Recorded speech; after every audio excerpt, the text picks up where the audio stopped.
Feeling ये है कि गंगा के जो दक्षिणी क्षेत्र में रहने वाले हैं वो पानी की समस्या से जूझ रहे हैं और गंगा के उत्तरी क्षेत्र में है जो पानी से जूझते हैं। दोनों में बेसिक फर्क यही है, हम लोग पानी के लिए तरसते हैं और आप लोग पानी से डूबते हैं। तो ये बेसिक जब से हो संभाला तब से, लेकिन जब आना जाना शुरू हुआ, समाज के बीच आने जाने का मौका मिला, सरकार के साथ जुड़ करके काम करने का मौका मिला, और तब जब इस एरिया में पिछले करीब 10-15 सालों से आना जाना शुरू हुआ तो जानने का मौका मिला, समझने का मौका मिला और बहुत करीब से जानने का मौका मिला। जब मैं बिहार महादलित विकास मिशन में एक कॉज के लिए घूम रहा था, जिसमें 2010 से लेकर के 2014-15 की बात है कि जब महादलित बिहार सरकार ने बना करके और महादलितों के कल्याण के लिए कई योजनाएं शुरू की, उसमें से एक दो योजना जिसमें विकास मित्रों की बहाली, टोला सेवकों की बहाली और रेडियो वितरण कार्यक्रम का ये चल रहा था। उस दौरान मुझे काफी अंदर जाकर के, ब्लॉक स्तर पे जाकर के, पंचायत स्तर पे जाकर के समझने का मौका मिला। मैं ये कह सकता हूँ उस अनुभव के साथ और उस जानकारी के आधार पे कि एक बेसिक फर्क है हमारे दक्षिण बिहार और उत्तर बिहार में कि यहाँ के जो लोग, खास करके उत्तर बिहार के जो लोग हैं, खास करके पूर्णिया कमिश्नरी और जो दरभंगा कमिश्नरी, और मैं इसको तिरहुत में थोड़ा सा शामिल नहीं कर रहा हूँ क्योंकि पूर्णिया और दरभंगा का कल्चर थोड़ा सा अलग है। तो कहने का है कि जो इधर हमें जो दिखाई दे रहा है कि सांस्कृतिक रूप से काफी रिच के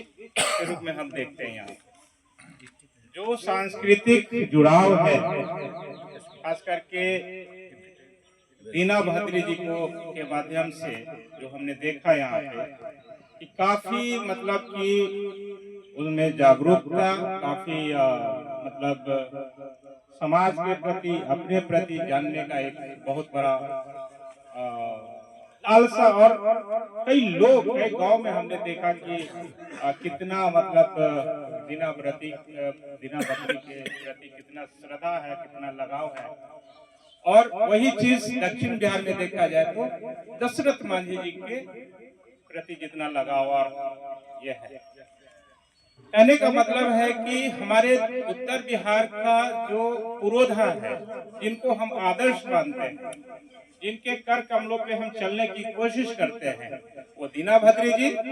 और दक्षिण बिहार में हमारे दशरथ मांझी जी। दशरथ मांझी जी के बारे में संक्षिप्त मैं थोड़ा सा बताना चाहूंगा।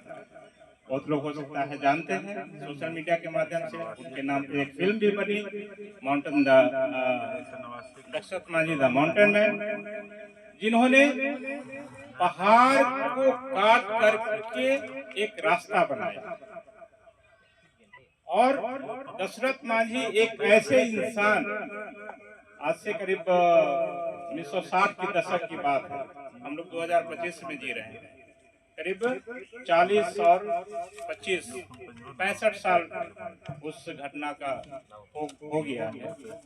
और दशरथ मांझी जी ने जो जीवटता दिखाई,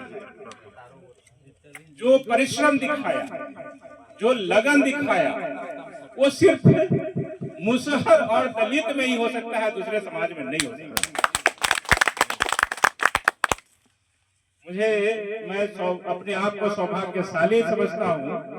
और मैं तो ये भी मानता हूँ कि अगर दशरथ मांझी जी से मुझे मिलने की अगर लालसा नहीं होती तो शायद मैं जीवित भी नहीं होता। मैं एक घटना बताना चाहता हूँ। ये वर्ष 2004 की बात है, क्या नहीं, दो की बात है।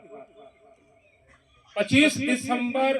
2002 को सुनामी शायद 2002 में आई थी ना, हाँ 2002, 26 दिसंबर 2002 को सुनामी आई थी और 25 दिसंबर 2002 को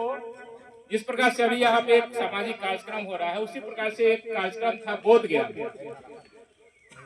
तो बोधगया में कार्यक्रम था, जिस प्रकार से विनोद जी और कुलदीप जी मुझे इनवाइट करके यहाँ पे बुलाया,